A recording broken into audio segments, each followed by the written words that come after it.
Сегодня мы будем делать камин из картонных коробок. Для него мне понадобились 10 картонных коробок размеров с обувные. Чтобы коробки не открывались, склеиваем их клеем-пистолетом или крепом. Для начала я брала 2 баночки клея строительного, но этого мне оказалось мало, и потом мне пришлось докупать еще одну, поэтому берите как можно больше. Приступим к работе. Берем коробку и проверяем, хорошо ли приклеился к ней малярный скотч, если вы им клеили.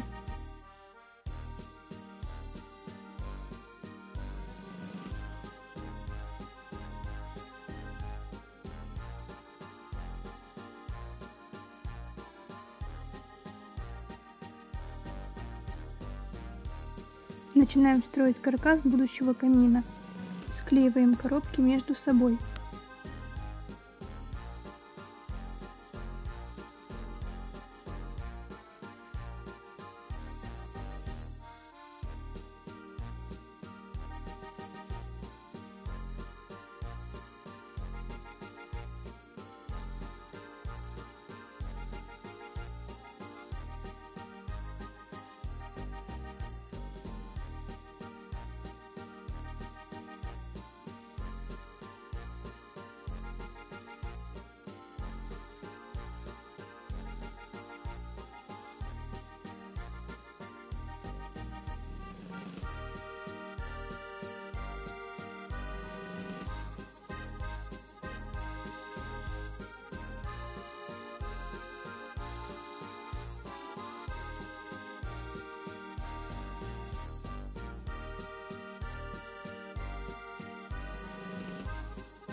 Склеив коробки, кладем на них пресс.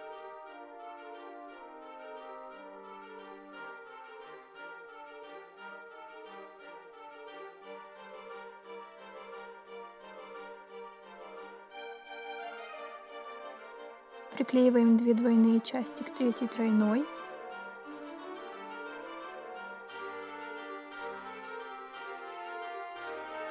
Стараемся приклеивать коробки на равных расстояниях.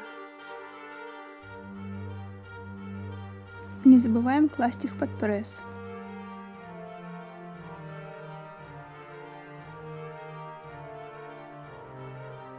Делаем нижнюю часть камина, его подставку. Для этого я взяла 3 коробки и склеила их между собой.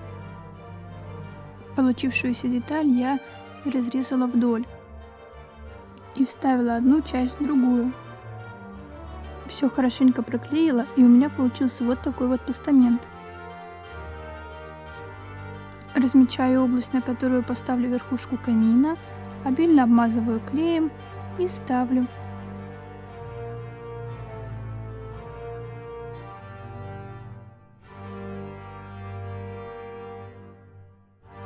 Для того, чтобы камин в будущем плотно прилегал к стене, оставляю вот такие зазоры около плинтуса. Ничего страшного, если вы положили слишком много клея, его всегда можно убрать салфеткой. Для того, чтобы все части камина хорошо приклеивались друг к другу, можете класть на них книги. Дополнительно я укрепляю камин листами картона, также я укрепляю верхнюю часть камина и добавляю заднюю стенку. Для дополнительного укрепления и для более удобной в последующем покраски я обклеиваю камин газетой. Клей я использую все тот же строительный ПВА и дополнительно развожу его водой на глаз. Для более удобной проклейки газеты используйте кисточку.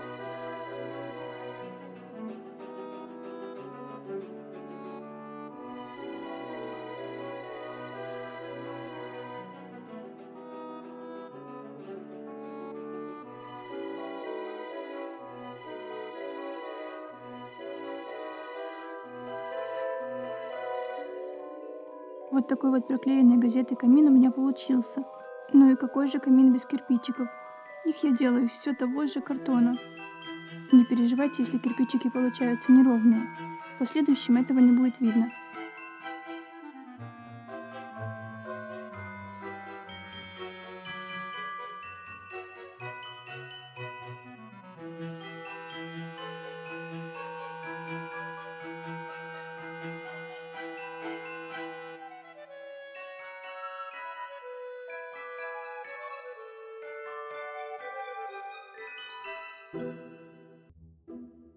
А вот что получилось после добавления кирпичей.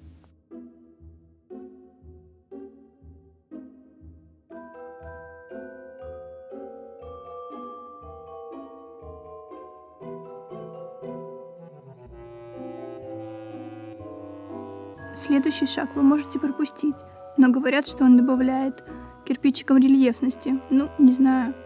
Для него нам понадобятся салфетки и все тот же клей, разведенный с водой. Только воды на этот раз должно быть больше, чем клея.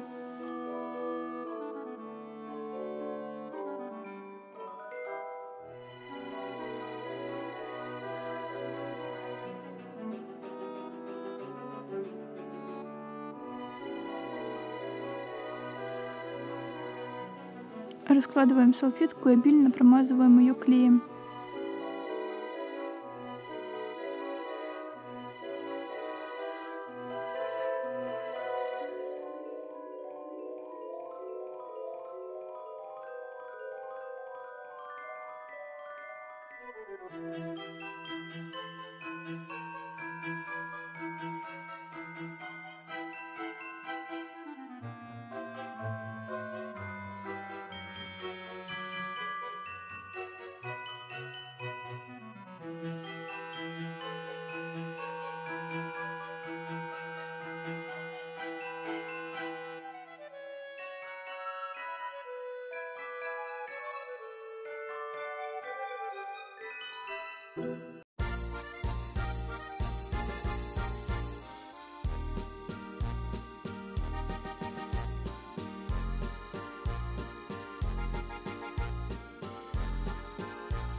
Рекомендую начинать промазывать салфетки с краешку, так они не будут топорщиться.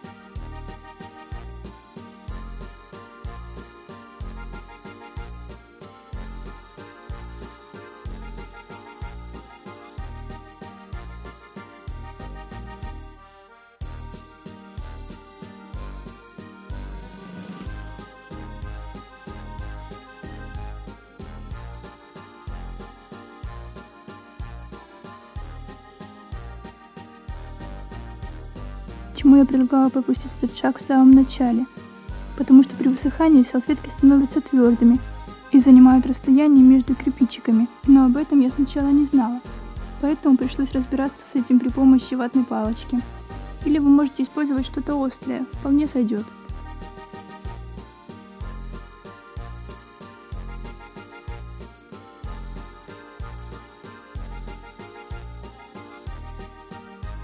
Вот что получилось после.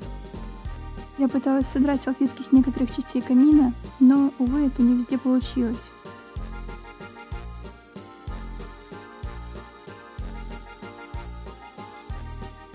Для такой муторной работы с салфетками я не советую вам их использовать, потому что они не несут особого смысла, так как рельеф после покраски не везде остается.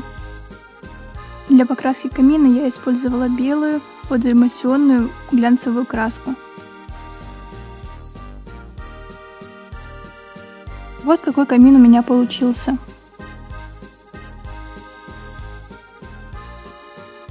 Подписывайтесь на канал и ставьте лайки.